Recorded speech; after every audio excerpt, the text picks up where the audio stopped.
Kembali semula dalam berita wilayah. Antara fokus lintas langsung dari Sabah mengenai situasi kemarau di Papar. Perinciannya bersama Muhammad Syarizam Awang.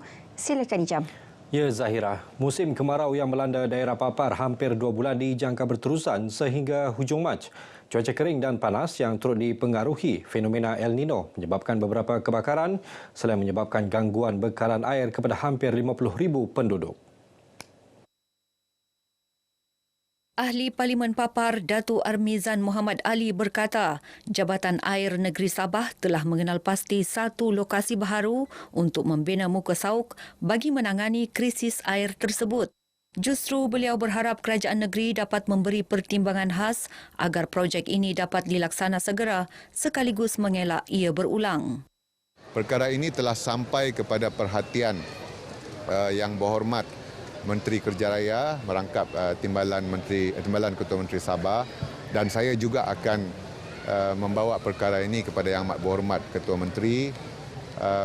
Biasanya kos untuk pembinaan satu muka sauk ini boleh mencecah 20 juta. Datuk Armizan yang ditemui media di Papar juga berharap dua loji rawatan air LRA iaitu LRA Skim Bekalan Air Kecemasan dan LRA Jetama di Kampung Limbahau Papar dapat beroperasi semula bulan depan bagi meningkatkan tahap bekalan air yang terjejas akibat kemarau. Operasi terpaksa dihentikan pada 17 Februari lalu selepas sumber air ke muka sauk di kedua-dua LRA mempunyai kadar kemasinan agak tinggi. Sekretariat SMJ meneruskan perjuangan menoktahkan isu kemiskinan tegar di negeri ini. Pelbagai inisiatif dilaksana termasuklah pembinaan 1,500 rumah SMJ setiap tahun, pemberian modal untuk memulakan perniagaan kecil-kecilan selain menyediakan peluang pekerjaan. Kita berusaha bersungguh-sungguh untuk mengurangkan kadar kemiskinan tegar ini di Sabah, terutama daerah-daerah yang dinyatakan itu. Kita mempunyai banyak inisiatif ataupun usaha untuk mengurangkan kadar kemiskinan ini. Itu respon Ketua Menteri berhubung 8 daerah di Sabah yang disenaraikan miskin tegar. 8 daerah terlibat ialah Tongod, Beluran, Pitas, Kinabatangan, Kota Marudu, Tuaran, Ranau dan Lahadatu. Khamis lalu, Menteri Ekonomi Rafizi Ramli dalam Dewan Rakyat memberitahu kadar kemiskinan di Sabah berada pada tahap 1.2%, iaitu 6 kali ganda lebih tinggi berbanding kadar nasional 0.2%. Pilih calon boleh menang. Ia menjadi keutamaan Gabungan Rakyat Sabah GRS dalam menghadapi pilihan raya negeri akan datang. Pengerusi GRS Datuk Seri Panglima Haji Jinor turut menegaskan kualiti adalah lebih baik berbanding kuantiti.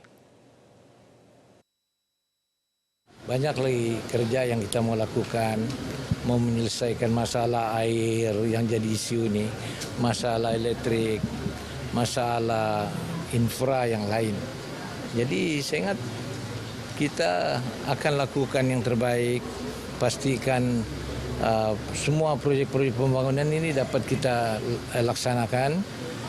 Barulah kita fikirkan bila kita mengadakan pilihan raya.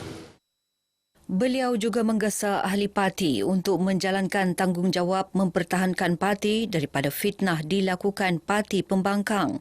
Datuk Haji Ji ditemui media selepas majlis berbuka puasa Gagasan Rakyat Bahagian Sulaman di Lok Batik, Tuaran. Terdahulu, Datuk Haji Ji menyantuni peniaga di Bazar Ramadan, Kampung Selupuh. 60 ketua isi rumah KIR yang tersenarai dalam sistem e-Kasih di Nabawan menerima bantuan Rumah Mesra Sabah Maju Jaya SMJ. 20 buah rumah mesra SMJ telah siap dibina, manakala 40 lagi masih dalam pembinaan. Adun Nabawan Datuk Abdul Ghani Muhammad Yassin berkata, Rumah Mesra SMJ merupakan inisiatif Kerajaan Gabungan Rakyat Sabah GRS mengeluarkan rakyat daripada kemiskinan dan menyediakan perumahan mampu milik bagi golongan B40. Beliau yang juga pengerusi Lembaga Kemajuan Tanah Negeri Sabah LKTNS berucap menyempurnakan Majlis Penyerahan Rumah Mesra SMJ tahun 2022 dan taklimat spesifikasi Rumah Mesra SMJ di Nabawan. Selain Rumah Mesra SMJ, LKTNS juga terlibat sebagai agensi pelaksana untuk menjalankan program-program yang dirancang bagi membantu menoktahkan kemiskinan di Sabah melalui pelbagai program peningkatan ekonomi. Program eksersis Kerajaan Perlis ke Sabah X Perbah ke kawasan gerakan keselamatan terutama di pantai timur Sabah akan diteruskan. Ia bagi memberi pendedahan mengenai cabaran di samping memberi sokongan moral kepada anggota keselamatan dalam mempertahan kedaulatan negara. Setiausaha Kerajaan Perlis, Datuk Muhammad Khir Razman berucap semasa Majlis Apresiasi X Perbah 2024 di Tawau. Turut berkenan menghadiri majlis ini Raja Muda Perlis, Tuanku Said Faizuddin Putra Jamalulail. Program X Perbah turut diisi dengan pelbagai program tanggungjawab sosial korporat, antaranya program Jiwa Murni dan program Titian Kasih. Terdahulu, Tuanku Said Faizuddin berkenan menganugerahkan penghargaan kepada pihak terlibat sepanjang X Perbah diadakan. Baik, perkongsian itu mengakhiri paparan dari negeri di bawah payung. Kembali bersama dengan Nurul Zahira untuk lebih banyak perkembangan semasa. Dari sungai hingga ke segara, Palestin pasti merdeka. Silakan Zahira. Baik, terima kasih Jam.